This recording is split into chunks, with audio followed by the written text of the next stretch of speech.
आज की क्लास में हम सेक्शन फार्मूला और मिड पॉइंट फार्मूले से रिलेटेड क्वेश्चन देखेंगे ना, जिसमें हम पहला क्वेश्चन ये समझने वाले हैं। C is a point which divides A B is the ratio 2:1 internally. Okay, if the position vectors of A and B are I cap plus J cap and J cap plus K cap respectively, find the position vector of C. ठीक है, हमें C point का position vector find करना है। Position vector C point का position vector हमें find करना है, मतलब हमें वेक्टर ओसी फाइंड करना है। ए पॉइंट का पोजीशन वेक्टर हमें क्वेश्चन में आई कैप प्लस जे कैप गिवन है।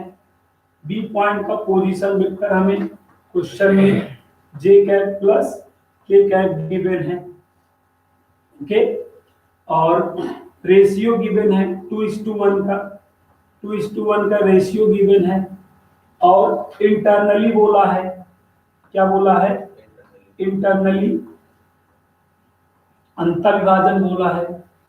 तो हमसे वेक्टर ओसी पूछा है। ठीक है, यहाँ पे एक बार क्वेश्चन को फिर से समझ लीजिए। सी ए बी को डिवाइड करता है।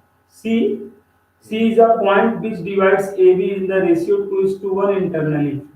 क्वेश्चन कह रहा है कि ए बी को, किसको? ए बी को सी जो है इंटरनली डिवाइड करता है। ए बी को सी क्या है? इंटरनली डिवाइड करता है 2:1 के रेशियो में, 2:1 के रेशियो में। सी जो है ए बी को इंटरनली डिवाइड करता है 2:1 के रेशियो में। ए का पोजीशन वेक्टर आई कैप प्लस जे कैप और बी का पोजीशन वेक्टर जे कैप प्लस के कैप। तो सी का पोजीशन वेक्टर आपको बताना है। पोजीशन वेक्टर क्या होता है आप जानते हैं, ओरिजिन से स्टार्ट होने वाला वेक्टर पोजीशन वेक्टर कहलाता है। अगर हम पॉइंटों को ओरिजिन के रिस्पेक्ट में टेकन करें हैं, अगर हम पॉइंटों को ओरिजिन के रिस्पेक्ट में टेकन करते हैं तब वो पोजीशन वेक्टर कहलाता है। तो यहाँ पर एबीसी जो भी 3 पॉइंट्स बोले गए थे, यहाँ पे पोजीशन वेक्टर्स के फॉर्म में बोले जा रहे हैं, इसलिए इन तीनों को ओ के रिस्पेक्ट में आप जो है रिटर्न करोगे, vector O C, vector O B, vector O A. Okay, अब यहाँ के बाद क्या करना है ध्यान समझिएगा। ये बेटा सी जो है इंटरनली डिवाइड कर रहा है ना, ये आपका ओ यहाँ पर है, ये वेक्टर ओ ए है, ये वेक्टर ओ बी है और ये वेक्टर ओ सी है। तो ये देखिए जो बीच में पॉइंट होता है, ये जो सी है अभी ओपी का यहाँ पे रोल निभा रहा है, घूम के निभा रहा है। ठीक है, तो यहाँ पे आपको क्या करना है, जो आप वेक्टर ओपी बराबर अप्लाई करते थे फार्मूला, वही वेक्टर आप ओसी पर अप्लाई करेंगे। m1 वेक्टर ओबी प्लस m2 वेक्टर ओए अपान यहाँ पर m1 प्लस m2 आप करेंगे। यहाँ पे m1 की वैल्यू 2 है और m2 की वैल्यू 1 है। जहाँ पे m1 है वहां पे 1 रिटर्न कर देंगे। वेक्टर ओबी जे कैप प्लस के कैप है, जे कैप प्लस के कैप है, इसको अगर आप पॉइंट फॉर्म में रिटर्न करिए तो 0,1,1 ऐसे रिटर्न होगा। तो यहाँ पर आप पॉइंट फॉर्म में रिटर्न करके कर लीजिए, थोड़ा कैलकुलेशन इजीएस्ट वे में हो जाता है। और m2 यहाँ पे m1 की वैल्यू सॉरी यहाँ पर 2 है, m1 की वैल्यू 2 है, m2 की वैल्यू 1 है। ठीक है, और ओए का देखिए क्या है, I cap plus A cap है, इसको अगर पॉइंट फॉर्म में लिखेंगे 1,1,0 बनेगा। 1,1,0 अपान, ध्यान दीजिएगा m1 प्लस m2 है तो 2 प्लस 1 हो जाएगा। ये 2 ऐसे मल्टीप्लाई करेगा और 1 से मल्टीप्लाई करेंगे तो जान ही रहे कोई इफेक्ट तो पड़ने वाला नहीं है। ये 0 2 2, ये 1 1 0 हो जाएगा और अपान 3 प्लस 1 भी तो है। ठीक है, कौन सा प्लस 1? ये यहाँ पे मल्टीप्लाई नहीं कर रही है। ठीक है, अब ऐड कर लो, 0 में 1 ऐड कर दो 1 आ जाएगा, 2 में 1 ऐड कर दो 3 हो जाएगा, फिर 2 में 3 ऐड, मतलब 2 में 0 ऐड कर दो 2, ये अपान क्या हो गया 3 ना। अब इसको आप आई जे के फॉर्म में लिख सकते हो, I cap plus 3j cap plus 2k cap upon 3, ये आपका आंसर हो गया। आई होप ये क्वेश्चन आपको समझ में आया होगा। यहाँ पर देखिए बच्चों, कह रहा है जो सी पॉइंट है ए बी को इंटरनली डिवाइड कर रहा था, और रेशियो गिवन होने पे आप जान जाते हैं सेक्शन फार्मूला आपको अप्लाई करना है, और रेशियो गिवन रहे तब भी जान जाते हैं, और यहाँ पे इंटरनली भी साथ में बोला था, इसीलिए जान गए कि इंटरनली वाला डिवीजन यहाँ पर लगेगा। आई होप यहाँ तक की बातें आप लोगों को समझ में आ गई होंगी। अब हम देखते हैं अगला क्वेश्चन, नेक्स्ट क्वेश्चन। ठीक है, नेक्स्ट क्वेश्चन है हमारा, बहुत ही शानदार है नेक्स्ट वाला क्वेश्चन, इससे ज्यादा अच्छा क्वेश्चन है, हो जाएगा, नोट कर लीजिए जल्दी से। और सेकंड वाला क्वेश्चन देखिएगा, find the position vector of the points which divides the join of the points 2 vector a minus 3 vector b and 3 vector a minus 2 vector b internally and externally in the ratio 2:3। Okay, हमको उस point का position vector find करना है जो दो point given है, उनको एक बार इंटरनली और एक बार एक्सटर्नली डिवाइड करता है इन द रेशियो 2:3 में। यस बेटा, दो पॉइंट्स हमें गिवन है, उन पॉइंटों को, एक पॉइंट है एक बार इंटरनली और एक बार एक्सटर्नली डिवाइड कर रहा है इन द रेशियो 2:3 में। तो आइए क्वेश्चन को हम समझते हैं, कैसे इस क्वेश्चन को हम सॉल्व करेंगे। कह रहा है उस बिंदु का स्थिति सदिश ज्ञात करो जो दिए गए बिंदुओं को एक बार अंतर्विभाजित करता है, एक बार बार भाजित करता है 2:3 के अनुपात में। ठीक है, तो वो पॉइंट कौन है जो गिवन है? गिवन है, एक पॉइंट गिवन है 2 vector A minus 3 vector B, और एक पॉइंट है 3 vector A minus 2 vector B.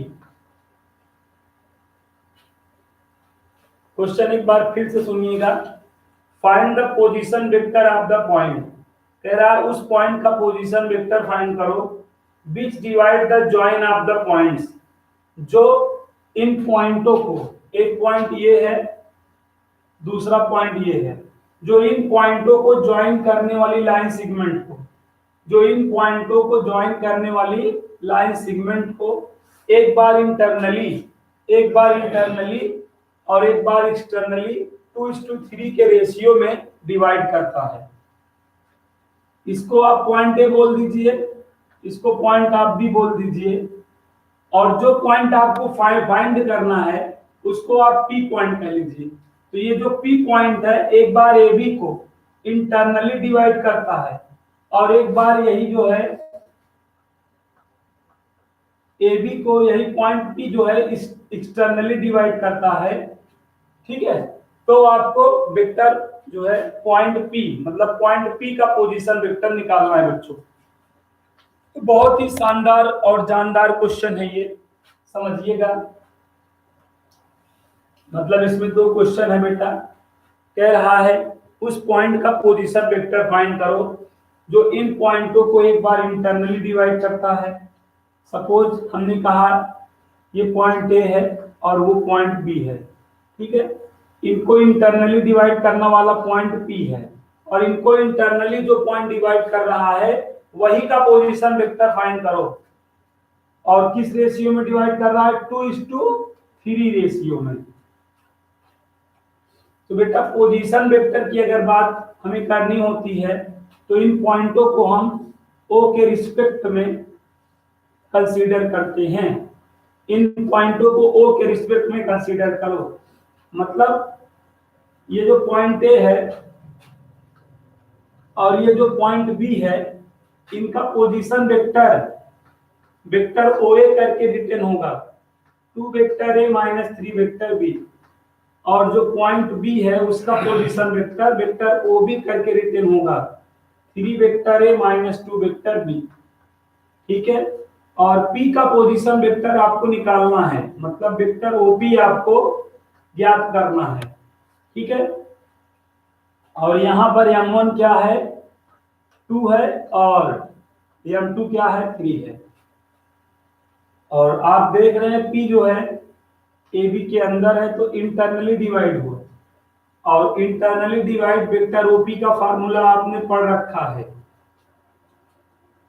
m1 vector OB plus m2 vector ओए अपान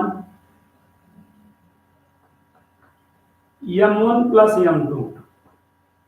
m1 की वैल्यू 2 है, वेक्टर ओबी की वैल्यू यहां से देखिए 3 vector A minus 2 vector B. m2 की वैल्यू यहां से, ओए की वैल्यू यहां से देख लीजिए 2 vector A minus 3 vector B upon देखिए बेटा 2 प्लस 3 2 प्लस 3, तो ये आपका देखिए ऐसे मल्टीप्लाई हो जाएगा। तो ये आपका 6 vector A minus 4 vector B, ये भी आपका 6 vector A minus 9 vector B upon 5। 6 vector A में 6 वेक्टर ए को ऐड कर देंगे 12 vector A minus 4 vector B minus 9 vector B आपका माइनस 13 वेक्टर बी अपान 5 हो गया आंसर बेटा। तो जब ए और बी को पी जो है इंटरनली डिवाइड करेगा तो आपका ये आंसर आएगा। ठीक है, अब यही एक बार पी जो है बेटा ए और बी के, ए और बी को एक बार यही इंटरनल मतलब एक्सटर्नली डिवाइड करता है। क्या डिवाइड करता है? एक्सटर्नली। जब बेटा ये एक्सटर्नली डिवाइड करने लगेगा तो बस यही माइनस हो जाएगा, जहां प्लस आप देख रहे हो यही यही माइनस कर दोगे, मतलब यही माइनस कर दोगे, यहां माइनस यहां माइनस यहां माइनस यहां माइनस, फिर यहाँ पे भी माइनस हो जाएगा, तो ये माइनस हो जाएगा और ये प्लस हो जाएगा, और यहाँ पे आपका जो ऐड हुआ था ये सब्ट्रैक्ट होके -1 हो जाएगा और ये आपका कैंसिल हो जाएगा, और यहाँ से क्या आएगा आंसर 9 वेक्टर बी में 4 ये सब्ट्रैक्ट हो जाएगा 5 वेक्टर बी हो जाएगा अपान -1, तो आपका फाइनली आंसर क्या आ जाएगा -5 वेक्टर बी आ जाएगा। आई होप एक्सटर्नली पे बाय विभाजन पे आप समझ गए होंगे कैसे आपको सॉल्व करना है। इंटरनली पे ऐसे सॉल्व करेंगे, एक्सटर्नली पे माइनस लगा देना होता है। ओके, आई होप ये क्वेश्चन आ गया है। इस प्लेलिस्ट में हम 2 क्वेश्चन बहुत ही अच्छे क्वेश्चन सॉल्व करेंगे बेटा, इसलिए आप देखते रहिए, कहीं जाइए मत ना। अभी थोड़ा सा नॉर्मल क्वेश्चन हम लोग कर रहे हैं, उसके बाद हम थोड़ा सा बहुत अच्छे अच्छे क्वेश्चन लेने वाले हैं। हमारे पास बहुत अच्छा क्वेश्चन है, अभी थोड़े मतलब छोटा छोटा 2 क्वेश्चन हो जाए तो।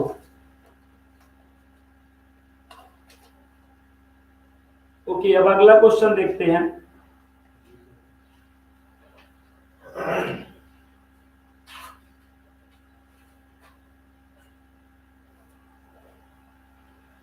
Find the position vector of the midpoint. Find the position vector of the midpoint of the vector joining the points A and B. कह रहा है उस पॉइंट का, उस बिंदु का मध्य बिंदु का स्थिति सदिश ज्ञात करो जो बिंदुओं A और B को मिलाने पर प्राप्त होता है, जो बिंदुओं A और B को मिलाने पर प्राप्त होता है। ध्यान से समझिएगा, बहुत ही प्यारा क्वेश्चन है ये।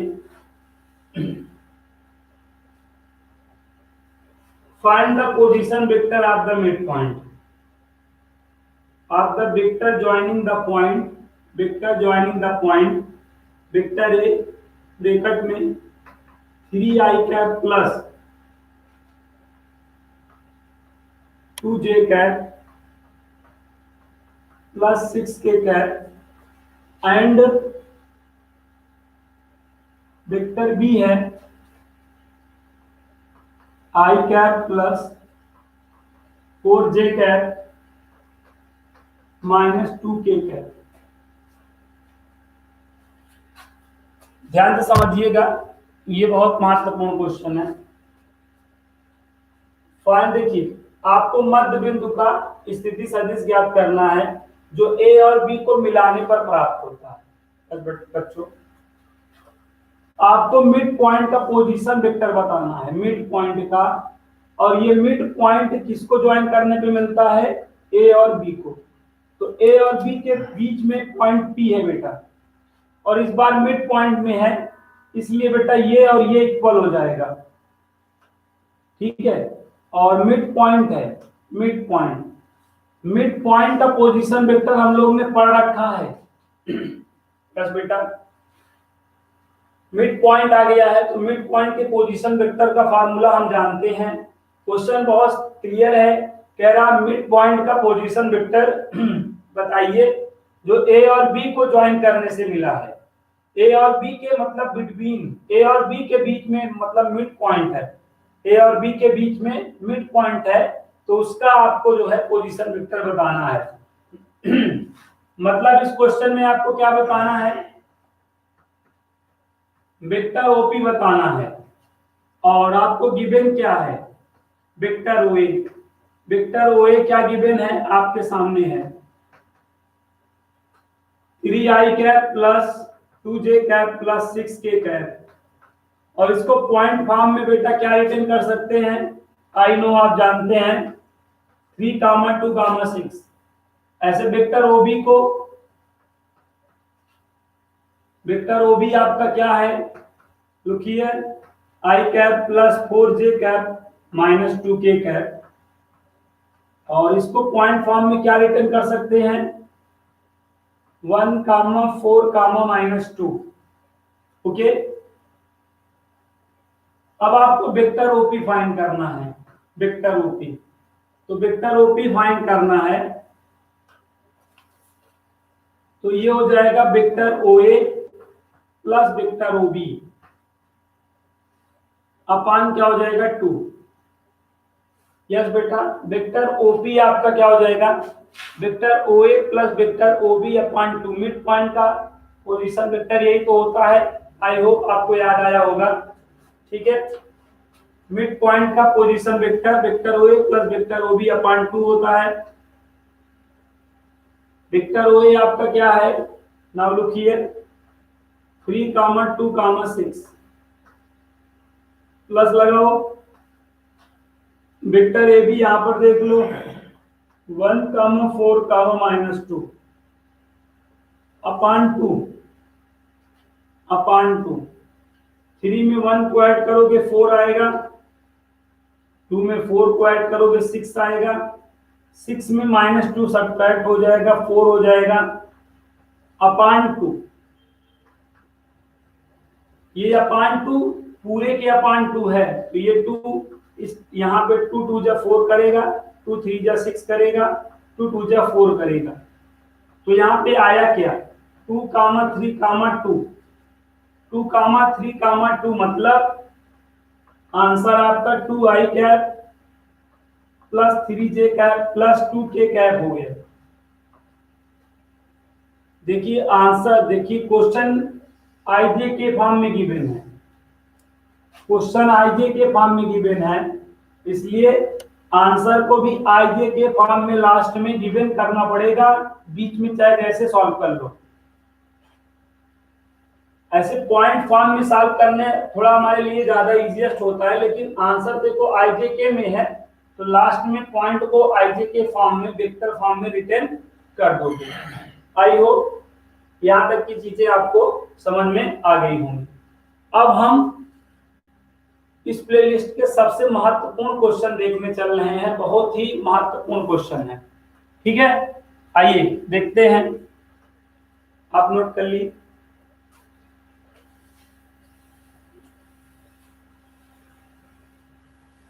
चलिए बेटा देखते हैं।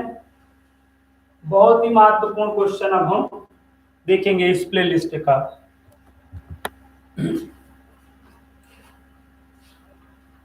बेटा अब मैं जो आपको बताने चल रहा हूं, मिड पॉइंट थ्योरम के नाम से भी जाना जाता है उसको। ठीक है, mid point theorem, mid point theorem के नाम से भी उसको जाना जाता है, मध्य बिंदु प्रमेय भी बोला जाता है। तो क्या है देखिएगा, prove that the line joining the middle point of two side of a triangle is parallel and half of the third side. Prove that the line joining the midpoint of the two sides of a triangle is parallel and half of the third side. Half of the third side. Question क्या है, सिद्ध कीजिए कि त्रिभुज की किन्हीं दो भुजाओं के, सिद्ध कीजिए कि त्रिभुज के किन्हीं दो भुजाओं के मध्य बिंदु को ज्वाइन करने वाली रेखाखंड जो है तीसरी भुजा के समांतर होती है या तीसरी भुजा की आधी होती है। ठीक है बेटा, यहाँ पर ध्यान से समझिएगा। जैसे ये आपका ट्रायंगल है, ये आपका ट्रायंगल है, तो क्वेश्चन क्या कह रहा है कि ट्रायंगल में कोई दो साइड के मिड पॉइंट को, ट्रायंगल में कोई दो साइड के मिड पॉइंट को, सपोज ये ए बी है और ये ए सी है, ए बी का मिड पॉइंट सपोज डी है और ए सी का मिड पॉइंट सपोज ई है। तो क्वेश्चन क्या है कि कोई ट्रायंगल एबीसी के, कोई ट्रायंगल के कोई दो साइड के मिड पॉइंट को ज्वाइन करने वाली लाइन सेगमेंट थर्ड वाले साइड के पैरेलल है। ठीक है, सपोज ये ट्रायंगल है और यहाँ पर ए बी का मिड पॉइंट हमने डी बोल दिया, ए सी का मिड पॉइंट ई बोल दिया। अब मिड पॉइंट को ज्वाइन कर दो, ऐसे ज्वाइन करोगे नहीं मिड पॉइंट को, तो मिड पॉइंट को ज्वाइन करने वाली लाइन सेगमेंट ये हुई कि नहीं, थर्ड वाले के पैरेलल दिख नहीं रहा, थर्ड वाले के पैरेलल होगा और थर्ड वाले की हाफ होगी। आपको प्रूफ क्या करना है बेटा, कोई त्रिभुज में, कोई त्रिभुज की किन्हीं दो भुजाओं के मध्य बिंदुओं को, जैसे ये कोई त्रिभुज है एबीसी और इसकी दो भुजाओं के मध्य बिंदु डी और ई है, तो किसी त्रिभुज के किन्हीं दो भुजाओं के मध्य बिंदुओं को मिलाने वाली रेखाखंड ये हुई, मिलाने वाली रेखाखंड तीसरी भुजा की क्या होगी, समांतर होगी। मतलब vector D parallel to vector BC होगा, पहला तो ये बोला है। और दूसरा कह रहा है कि ये जो डी है बीसी की आधी होगी। अब इसमें बड़ा कौन है, बीसी ना। कह रहा है कि अगर आप बीसी का हाफ कर देंगे, बीसी का क्या कर देंगे, हाफ, तो हमेशा आपको डी मिल जाएगा। ये कहा, ये देखो ये आपका लार्जेस्ट है कि नहीं, ये बड़ा है कि नहीं। कह रहा है जब बीसी का आधा कर दोगे, हाफ कर दोगे, तो तुमको डी मिल जाएगा।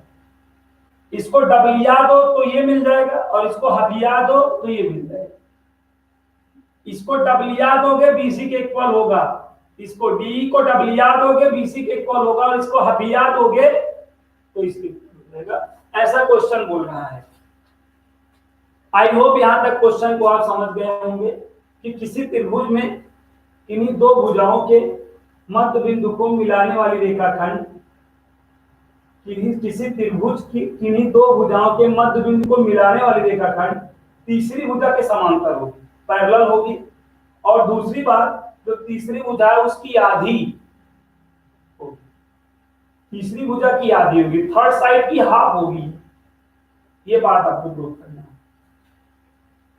तो इस क्वेश्चन को प्रूव करने के लिए क्या किया जाता है बच्चों, ए को ओरिजिन मानते हुए, ठीक है, इसको ए को ओरिजिन मानते हुए, ए को ओरिजिन मानते हुए, ए को ओरिजिन मानते हुए जो वेक्टर ए बी है,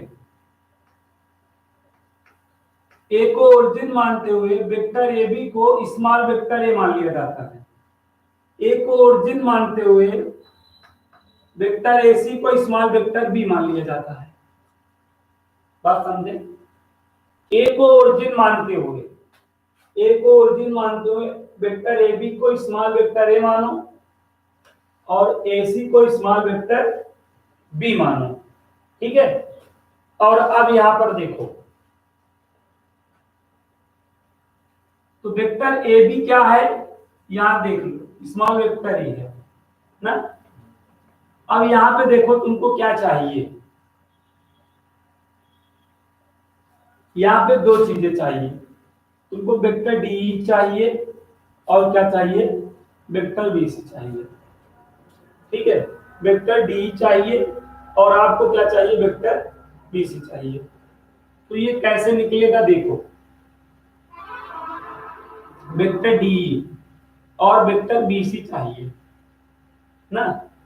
तो वेक्टर DE का अगर आप मिड पॉइंट लगा दो, वेक्टर DE का अगर आप पोजीशन वेक्टर निकालो, क्या निकालो, वेक्टर DE का, हाँ पोजीशन वेक्टर निकालो। पोजीशन वेक्टर आप यहाँ पे यस लिख सकते हैं। पोजीशन वेक्टर आप वेक्टर DE अगर निकालो तो क्या होगा बताओ। यहाँ पे पोजीशन वेक्टर आप जैसे AB निकालना होता है तो आप vector OB minus vector OA करते हो कि नहीं करते हो। लेकिन यहाँ पे हमने ओरिजिन को क्या मान रखा है, A मान रखा है। तो यहां पर क्या आप यही करते, वेक्टर OE और वेक्टर OD यही तो करते।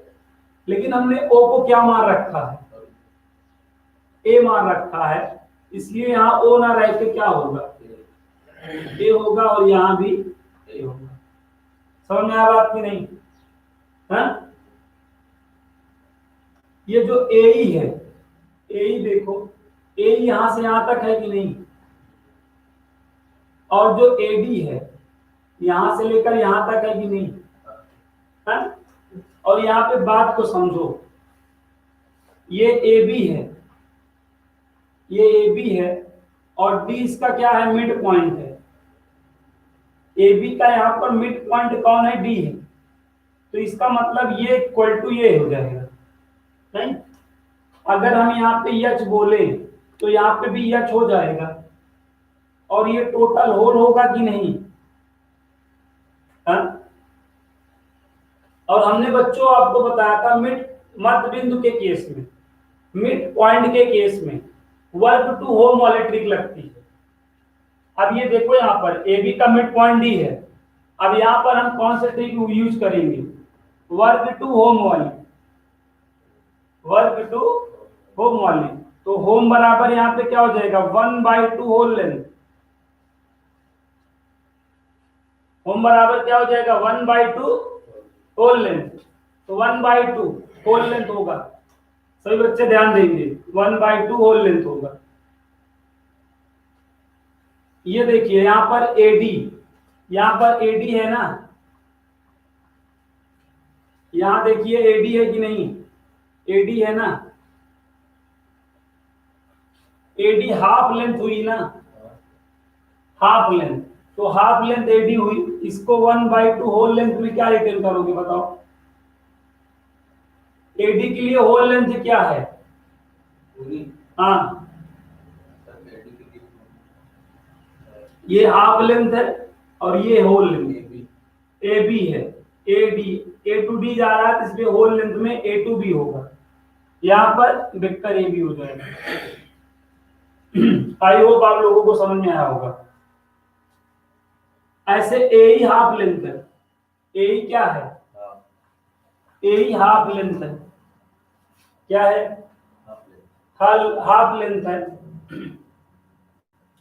और इसकी होल लेंथ क्या होगी, 1/2 वेक्टर AC। समझ में आया तक। तो यहाँ 1/2 वेक्टर AC, या 1/2 वेक्टर AB, 1/2 कॉमन कर लीजिए, vector AC minus vector AB। तो ये वेक्टर D इक्वल टू हुआ, ठीक है। आप मल्टीप्लाई कर सकते हैं, 2 वेक्टर DE कर सकते हैं, 2 vector D equal to vector AC minus vector AB। ये रिलेशन वन हो गया, इक्वेशन वन हो गया। बताइए यहाँ तक आया। यहाँ देखिए डी था ना, डी का पोजीशन वेक्टर निकालिए। फिर यहाँ पर क्या है देखिएगा, बीसी। तो बीसी का पोजीशन वेक्टर देखिए क्या होगा। बी देखिए, बीसी का, इसको, हाँ बीसी का देखिए क्या होगा। बीसी बीसी का अगर हम पोजीशन वेक्टर लगाएं तो यही तो आप करते थे, ओसी माइनस ओबी। बीसी के लिए पोजीशन वेक्टर क्या होगा, यही तो होता है। लेकिन यहाँ पे ओ का प्लेस कौन ले चुका है, यहाँ ए हो जाएगा नहीं। तो ये आपका इक्वेशन टू हो गया कि नहीं। Equation one or two, from equation one or two, from equation one or two क्या लिख सकते हैं बताइए। ये दोनों इक्वल हो जाएंगे, क्योंकि ये तो देखो ना, दोनों दोनों साइड सेम नहीं है। तो हम यहाँ पर टू वेक्टर डी बराबर क्या, बीसी रिटर्न कर सकते हैं, है ना। और वेक्टर बीसी बराबर 1/2 वेक्टर डी रिटर्न कर सकते हैं।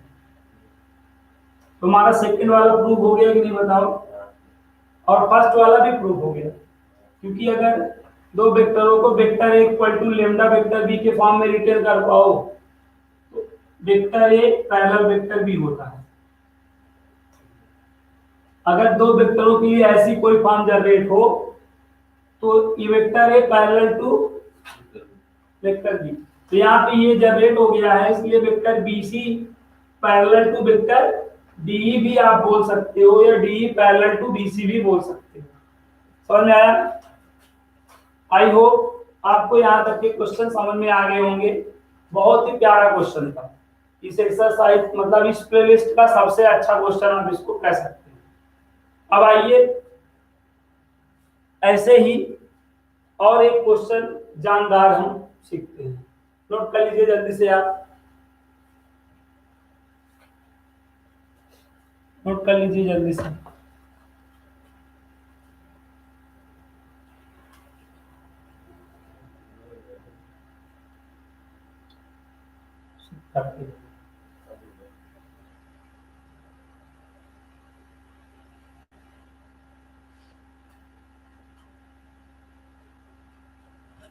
अब देखिए अगला क्वेश्चन, इसको जल्दी से आप नोट कर लीजिए, तब तक मैं अगला क्वेश्चन अटेंड कर रहा हूं। For any two vectors vector A and vector B prove that